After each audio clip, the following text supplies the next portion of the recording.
Welcome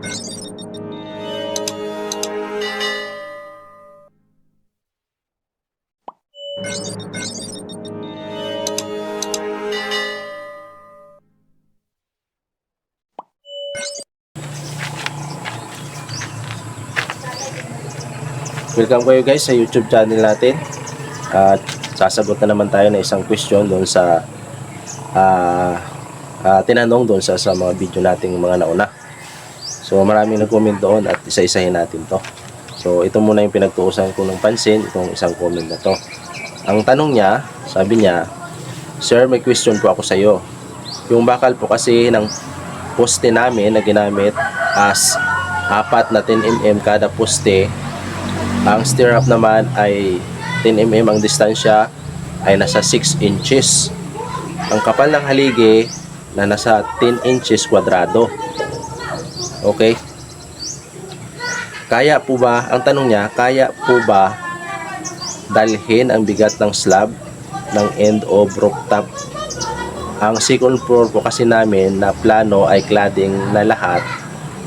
Nag-iba kasi ang plano kasi idinisenyo ang structure sa pang second floor na pinulik board ang sahig ng second floor. So yun yung tanong niya. Ang pagkadisenyo daw kasi ng second floor nila ay tubular at pinulik lang yung sahig na plywood. So 4 lang na 10mm na main bar ang sa bawat poste niya. 10mm na 4 lang. Yan. Kung titingnan natin, ang distansya ng mga stirrup niya ay wala namang problema. 6 inches. So, wala problema yun. At ang area naman ng poste niya ay 10 inches kwadrado. Kung i-convert natin yan sa centimeter is 25 cm by 25 cm. So, standard talaga yung laki ng poste niya. Pero ang problema, 10mm lang na ginamit niya na 4 na main bar sa bawat poste. So, yun yung problema niyan. Sabi niya, kaya bang dalhin yung slab niyan ng 4 na 10mm kada poste. So, ang ganito kaning disenyo, nakadesenyo tong 4 na 10mm pang bungalow house lang. 4 lang talaga. Kung babaguhin mo pa yan, pati yung pundasyon niya, baguhin mo yan, titibagin mo yung mga poste. Kung mga 6 sana, walang problema.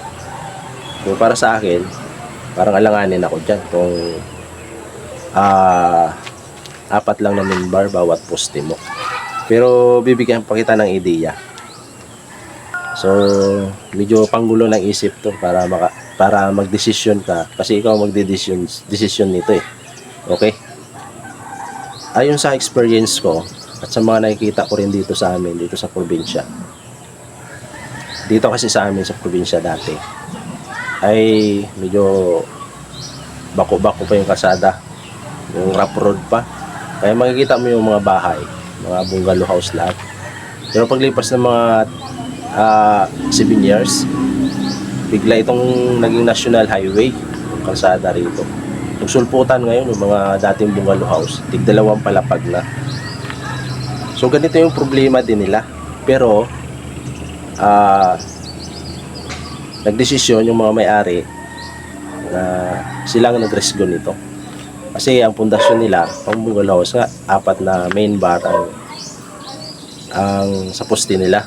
So ang pundasyon nila pang kuan lang, pang bungalow house. Pero nag-take the risk sila na i-second floor. So pag kami mga foreman ay in-insist namin na baguhin ang disenyo. So magtitibag yun, so, which is malaking trabaho at malaki rin yung kikita namin. Pero ang consequences, pag ang may-ari ay magdesisyon na hindi na baguhin, yan na yan lahat. So wala kaming magagawa yan. Kaya yung 10mm ha, 10mm na 4 sa bawat poste, sinunod na lang namin din yung may-ari ng ilan ng mga foreman, ng mga karpintero, mga mason, susundin lang nila. Which is, isi-second floor nila kasi sila naman yung nagresgo niyan. Ang consequences kasi sa aming mga foreman, kung hindi naman namin sundin yung may-ari, maaaring maghanap sila ng iba na susunod sa desisyon nila. So, ang problema niyan, kung may konting galaw sa lupa, so madaling mag-crack yung bahay mo. Kung maglilindol, yung ginamitan mo na 4 na 10mm na dalawang palapag ay medyo pag nasintrohan siya ng lindol, durog siya. I-compare doon sa mga gumamit ng 12mm na 6 na piraso sa dalawang palapag nila, wasak din yung bahay. Pero hindi ganun kadurog. Parang ganun lang yan. Kung baga, may risgo yung nasa loob ng bahay na mapahamak kaysa doon sa gumamit ng bakal na 6 na 12mm na main bar doon sa bahay nila. So, ibig sabihin nun, unang mawawasak yung gumamit ng 10mm na main bar sa bawat poste kaysa sa doon. Ibig sabihin, kung baga ay paglindol, hindi ka kaagad makalabas kasi mawawasak agad yung bahay. I-compare doon sa kabilang bahay na gumamit ng 12mm na 6 na piraso sa poste nila, makakalabas pala sila bago mawasak yung bahay. Parang ganun yan. Ikaw yung mag-take the risk. Kaya hindi ako magdidesisyon ito para sa'yo. Binigyan na lang kita ng idea na hindi kita pipigilan na isi-conform mo yan. Yan. Pero para sa akin, sa nasabi ko na, dapat pag ganyang dalawang palapag, 12mm dapat yung gamit mo dyan na 6 na piraso. Pero nakagawa naman ako ng bahay na 4 lang na 12mm yung ginamit ko na nakaslab din. Nakaslab din siya. Kaso lang, hindi ganun kalayo yung mga poste. Ang maximum na ay 3 meter ang layo ng poste. So nakaslab siya. Pero sa kaso mo, 4 lang kasi na 10mm bawat poste. Kaya alanganin ako dyan.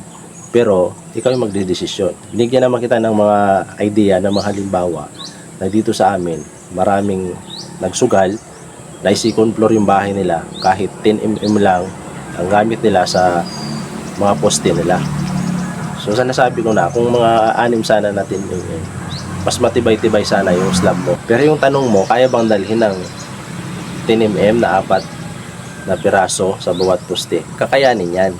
Pero pag sa galawan ng lupa, may tendensya siya na mas mabilis siya mag-crack. Yun, i-compare doon sa gumamit ng mga standard na mga bakal. So, ayan lang yung mabibigay ko ng idea. Sa akin lang, ikaw ang magdidesisyon ito kung anong gagawin mo. Kasi pag pinatibag mo pa to sa nasabi ko na, dodoble yung gasto mo nito.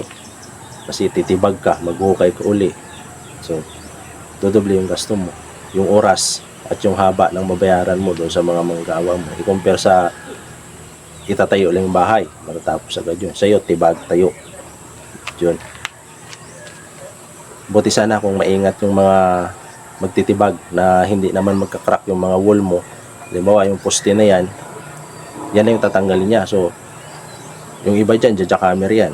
Yung iba naman, pag maingat, i-grinder mo na. Nag-grinderan sa wall. Grinderan din dito sa kabila. Tapos dun sa kabila, grinderan. Tapos tibagin yung poste. So, hindi ganun kaapektado itong wall. Pero kung marabas naman yung gagawa, sa pagtitibag nila, mauuga to, pati itong maapektuhan kung babaguhin mo pa yung poste. Ngayon, kung sasapian mo naman yan ng another poste, lalaki yung poste mo. Diba? Kung magsasapi ka dito sa gilid o sa labas, lalaki yung poste mo. So, kaya ng 10mm, pero hindi siya tatagal sa galawan ng lupa. Ikaw yung magresgo kung ipapagawa mo na second floor yan o hindi. So, binigyan naman kita ng idea. Yung sinasabi ko na, maraming nagpapagawa dito sa amin yan. Halos lahat nagpapagawa yan. Kasi nagkapera na sila eh. Ayaw lang nila magtibag kasi doble trabaho, doble gasto. So, yan lang ang mabibigay ko na idea. Sana nakatulong to o